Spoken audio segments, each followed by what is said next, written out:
اشتغل.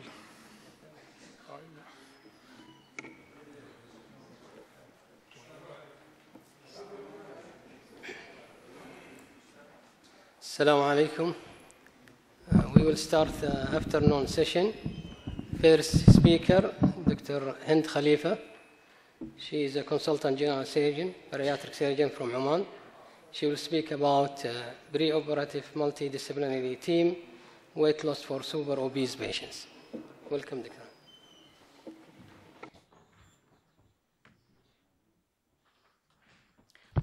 Assalamu alaikum wa rahmatullah. Good afternoon, everybody. I'm going to talk today about our little experience in Oman in something which is really significant in our technical practice in bariatric surgery.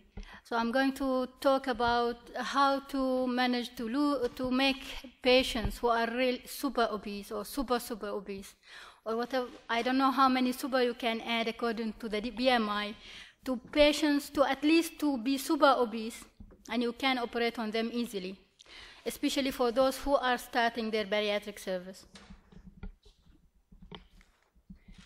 So I'm going to give you a little bit of introduction, then some few definitions, and then how is the setup in Oman, and how are we managing the super obese patient or the super obese patients with a very little baby experience and a little conclusion. Hopefully the presentation will be short and not very full of scientific or technical problems.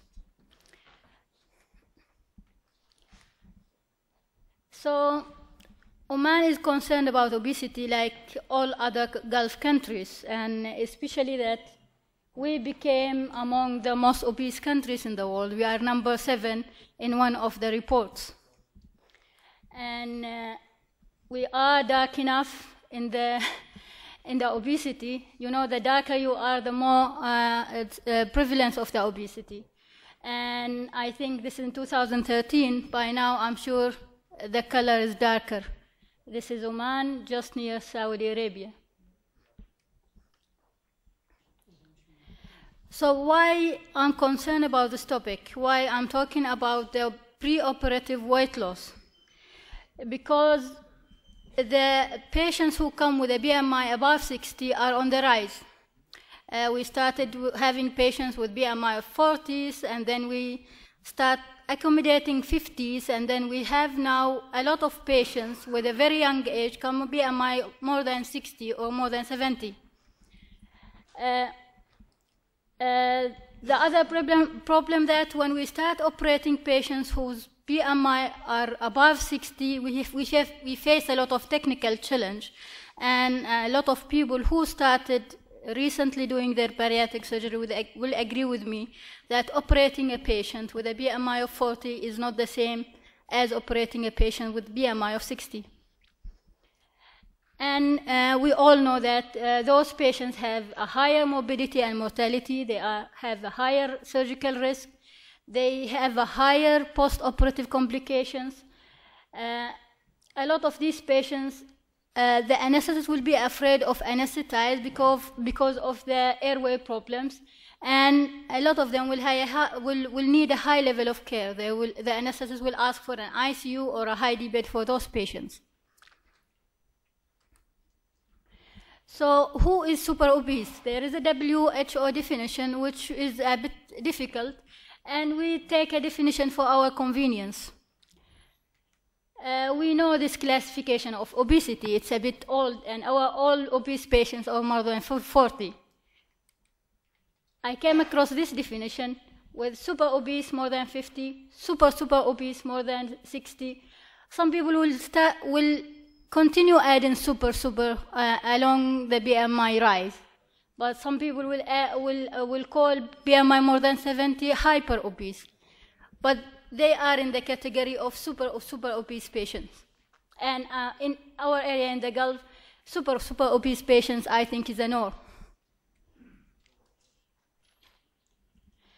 So just for convenience, our definition is a little bit different. We have a little bit of a different pathway for patients who are super obese and the patients who are a BMI of 50 and less. And we are talking in this presentation about BMI more than 60. And there are patients also whom BMI is a bit low in their late 40s or early 50s, but they have problems, like if anybody has operated patients who have been on a wheelchair for a very long time, or they are crippled and having some deformities in their body, you will experience the technical difficulties. Those BMI will not reflect the actual BMI of the patient. So our setup in Oman is, our experience is very new in managing the super obese patients. But our ministry is very keen and aware of the problem. And we hear in the news every day about the non-communicable diseases. And in front, the number one of the non-communicable diseases starts to be obesity and all its relations. And we have a lot of WHO, our ministry, and WHO is pushing our ministry to fight all these non-communicable diseases. So the country started to build the National Diabetes and Endocrine Center in the country 4 years ago. And in this center, we started managing obesity. Actually, the center manages obesity more than 60% of the time, more than in addition to the diabetes and other endocrine problems. And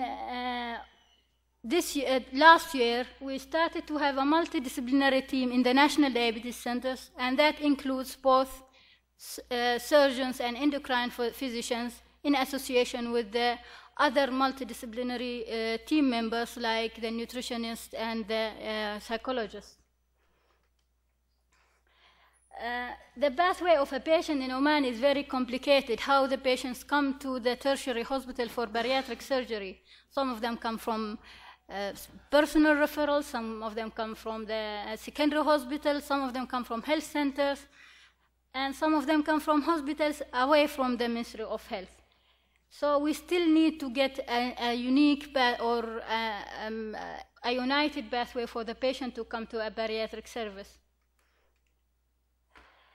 All our patients, now the common pathway where the patient comes to the bariatric service, that the patients whose BMI is less than 40 with no comorbids and BMI of 34 with diabetes or less than 35, these are managed in health centers and managed by GPs and nutritionists in health centers. Whereas patients whose BMI is 40 or more and BMI of 35 and more with diabetes are referred to the National Diabetes Center to start their management. And when these patients come to the National Diabetes Center, they refer to us patients whose BMI is 50 and more without starting managing. Or we refer them to the MDT team in the center itself. And they refer us patients who did not respond to the treatment, the medical treatment, and patients who responded and then plateaued. They didn't lose anymore. Or patients who have difficult metabolic disease, difficult diabetes with some nephropathy or some retinopathy, and started to be late for them to start medical therapy. For super obese patients, then we have an MDT weekly with in the National Diabetic Center, along, as I told you, with the endocrinologist and with dietitian, and sometimes the counselor or psychologist. In the first visit, all the team will see the patients, and all workup is ordered for the patient in the first visit. The workup is unique. I think everybody does the same. Blood workup, imaging, including echo. For patients who are super obese, we do echo for everybody, whereas patients whose BMI less than 50 without comorbid conditions, we don't do echo routinely. We do body analysis. We refer to chest cardiologist for super obese, physiotherapist for everybody, and we get the PAC appointment. And then from there, the pathway will be different. For super obese, they will have a dietary plan, and they will follow that plan till they reach a target. They might need admission for workup if we think that their management needs to be faster, and we get them a dietary plan by the National Diabetes Center, and then with a very low-calorie diet program, like 6 weeks to 8 weeks before surgery. Sometimes, if it's difficult for the patients to come for a frequent follow-ups or for the workup, we admit them for workup. And if they are very high risk, we admit them also to start the very low-calorie diet. We have few patients which we operated. The one who are darker, with the light blue, the ones who are super obese, a BMI of 71, came to 68. Still super obese, but weight loss made a difference in surgery. From 66 to 62 here. All these are pre-op, pre-diet BMI, and these are the BMIs before surgery. Look at this patient. His BMI is 88. At this point, actually, he was more than 100 BMI. He started diet like a year or more than a year before we took his diet. And after like 2 years, he reached to 88. Then we started him with OptiFast and ketogenic diet, Victoza, and all other measures with frequent follow-ups. We could take him to 73 BMI, and we could operate on him. All these are the queue of patients who are waiting for surgery. A lot of patients, and many patients are coming now with super obese or hyper obese or whatever you call it. Their BMI is more than 60. It's very difficult not only for the surgeon, for the whole staff members, for the whole hospital to manage these patients with this BMI. When they lose weight, even if they don't reach below 60, but the weight loss makes a great difference in the technical matter for the surgeon and for the patient. So this is the conclusion. The patient come, work up, and they come for subsequent visit. They come to visit every 2 weeks and we don't let them go away without our follow-up, because when they stop follow-up, they regain weight. We follow them up till we get the weight we want, or they cannot lose anymore, and then we take them for surgery.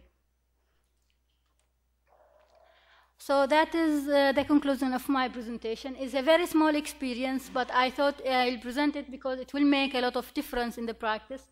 And it makes the liver size will reduce, the omental heaviness, the omental bleeding, the injury to the omental, the stomach size, even the stapler size will be thin enough for you, because if you notice that super obese patients will have very thick stomach wall, that the normal cartridges are very tight for them. When they lose weight, their stomach wall will be thinner, and they have a much faster post-operative recovery.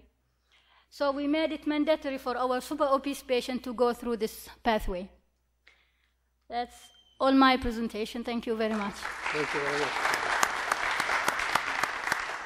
We'll take questions from Dr. Hind, I've seen in your results that some patients will lose few kgs while others will lose like 30 and 40. Any explanation why that big difference between small or little and good if weight you loss? notice that the patient, some of the patients will come for a first visit long time ago, but we start them this we concentrate on them losing weight only few weeks before surgery. And the ones who didn't lose much weight are very young patients, which we wanted to do their surgery faster. So once they spend long time for preoperative weight loss, they lose a lot of weight. But when we spend little time, because it is mandatory for us to lose that little bit before surgery, that will make a difference in our surgery. Even 5 kilos is good enough for us to have that ease of surgery and fast recovery post-op. You didn't correlate your results with complication, hospital stay, anesthesia time, OR time. I didn't have that, but from observation, that actually accompanied those patients who the anesthetists were feared for their post-op recovery. This patient who has a BMI of 72, the anesthetist insisted in admitting him in ICU, while actually I find patients who do not need ICU, when admitted in ICU, cripple the patient. We cannot ambulate. That patient was fighting to go out of ICU to get ambulated, and he had a normal recovery post-op. Very good. Dr. Mahindra, question? Yeah. What about using a BiPAP or CPAP along with this dietary regime before surgery? Because many times when we use BiPAP or CPAP, that can also cause a lot of weight reduction, and we can put weight reduction. Weight reduction, yeah. Most of them are having sleep apnea, and which is leading to. We let them see the chest physician, and whoever is having a sleep study or have an indication for CPAP or PiPAP, they get it. But I'm not sure if that has an effect on weight reduction. At my place, irrespective of the sleep study, we put them, those who are super obese, and they really lose significant weight before surgery. We prepare the lung very well. The chest physiotherapy, the CPAP or BiPAP, depending on the severity, and maybe adding a diuretic for some time will further reduce the weight, because most of them are having dependent edema, and if you reduce that edema, then their weight will go down. They do. They got all the multidisciplinary team on board, and they see the chest physician, and whoever indicated to have BiPAP, they get it. And what about the newer GLP-1? We have Trulicity, which can be once a week. After Victoza, which is daily dose, we can have once a week. Yeah, that is also there. We advise the patient to get it. We don't have it in the menstruate because it's expensive. We advise the patients. Very few of our patients go and buy it because it's expensive and it's not available in the country. So whoever have it, they get it from Dubai. Thank you. Yeah. I have a question regarding the, if I correctly understood, regarding the indication for surgery for patients with diabetes. So you mentioned that, I don't know you need to look at your resources, but do you guys go with like BMI of 35 with diabetes, or you wait for the duration of diabetes, non-response to medical management? Unfortunately, we don't go by the international guidelines in our center.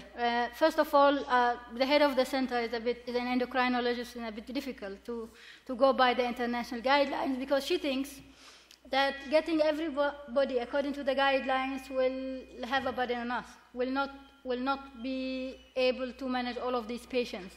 So we started to get our own criteria in order to have a flow which is competent with our capacity.